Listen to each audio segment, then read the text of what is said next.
Hello and welcome to this, my next and latest chess video. This is showing a game, a 5-minute blitz game that I played very recently. That's yesterday evening, Monday the 4th of February 2013. Played on the free internet chess server FICS or FICS. And I'm black in this game, rated about 1100, just on 1100. And my opponent white is rated just at 1500. It's a game I end up winning, and it shows better chess than my last chess video that I posted just 2 days ago, last Sunday. And so I'd just like to show this game to show an improvement in my chess, heading more towards the sort of chess that I want to be playing. Well, my opponent starts with e4, and I reply e6, which is my favourite reply to e4, so I'm now heading towards the French defence. This is the French defence. My opponent plays knight to f3, and here I carry on with the French defence motif and play a pawn move to the centre, d5, building the classic French defence pawn chain. And a lot of the times my opponents will play e takes d, and this actually happens. So e takes d, and I recapture back e takes d, and this is become now the French exchange variation, which is actually a variation of the French that I don't like very much. I find the game a little bit boring. The positions tend to be quite symmetrical, and I find it hard to break white down. My main plan in this is to try and develop as quickly as I can so that I don't fall behind in development, and that I can get ahead of white in development if possible and take the game from there. I think I need to develop some more plans, and there are other subtle things that can go on in the French exchange, but I just need to do better with this opening, really. White now plays d4 himself, getting control of the central squares of the e square, e5 square and c5 square.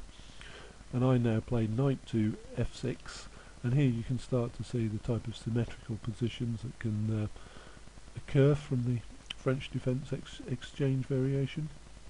White develops now with bishop to d3, a flexible place for his bishop. It can go to the king side or the queen side from there. And I develop with my light squared bishop to g4, pinning white's knight against the white queen. White carries on and castles king side, so castles early, trying to complete his development early. I now develop with bishop to e7, getting ready to castle straight away afterwards. King side myself, I don't want to fall behind and I want to castle quickly. And white plays rook from f1 to e1 to get the rook on the open e file and to get control of the e file. So I just take my king off that pin and play castle kingside. And white here elects to put an attack and put the question to my bishop on g4 with h3. I just retreat the bishop to h5 and maintain the pin on the white knight against the white queen behind it. And here white now plays b3. Instead of developing his bishop or his knight, he's intending to fianchetto his dark squared bishop onto b2.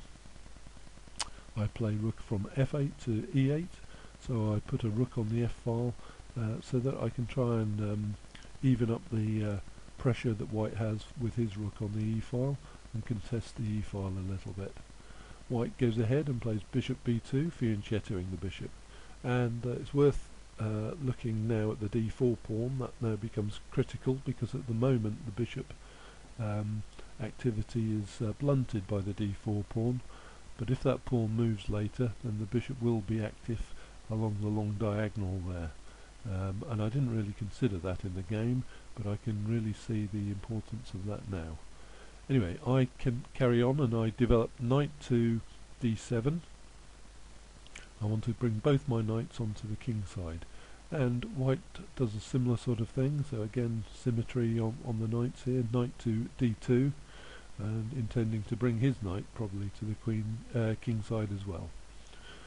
And here I just immediately play an automatic type move in the French, c5.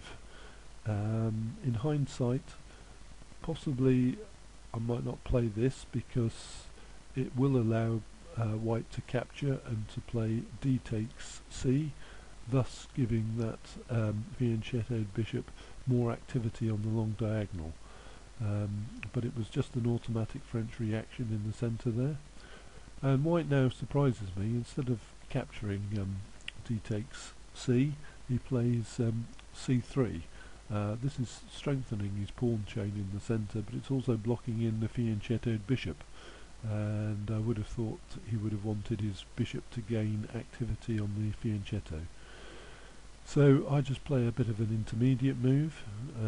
Instead of developing, my final development would be to develop my queen and get my rooks connected, but instead I bolster my pawn centre with b6, and white now completes his development. Queen to c2.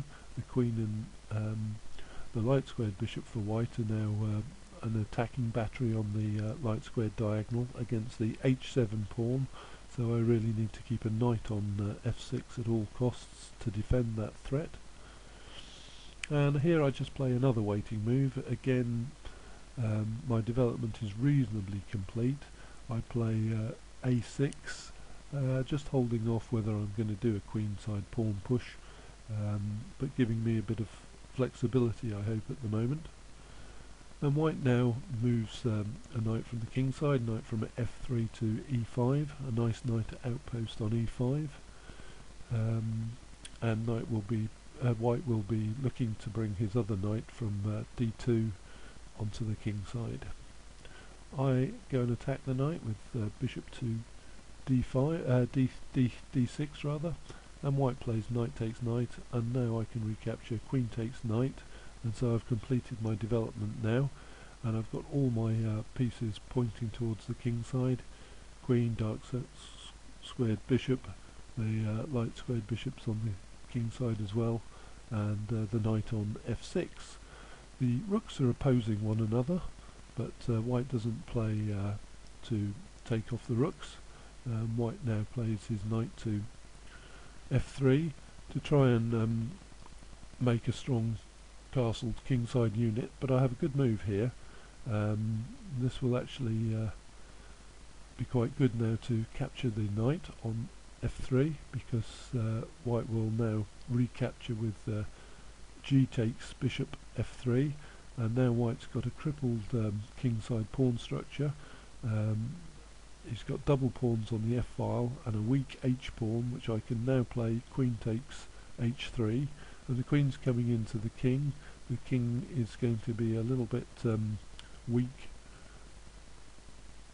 here now, and white can see that, and just has the move bishop to f5, and this is attacking my queen, but my queen has got a good move to check the king. Queen to h2 check, backed up by my bishop on d6, and this is going to lead to checkmate next move. So here my opponent resigns, because the white king now has to move to f1, where I can move my queen to h1 with another check, and the king can't move back towards the king, towards the queen, has to move away from the queen, but there's nowhere to move because it can't move onto the e-file because of my rook on e8. So that's the game, much better than my game on Sunday, my last but one video.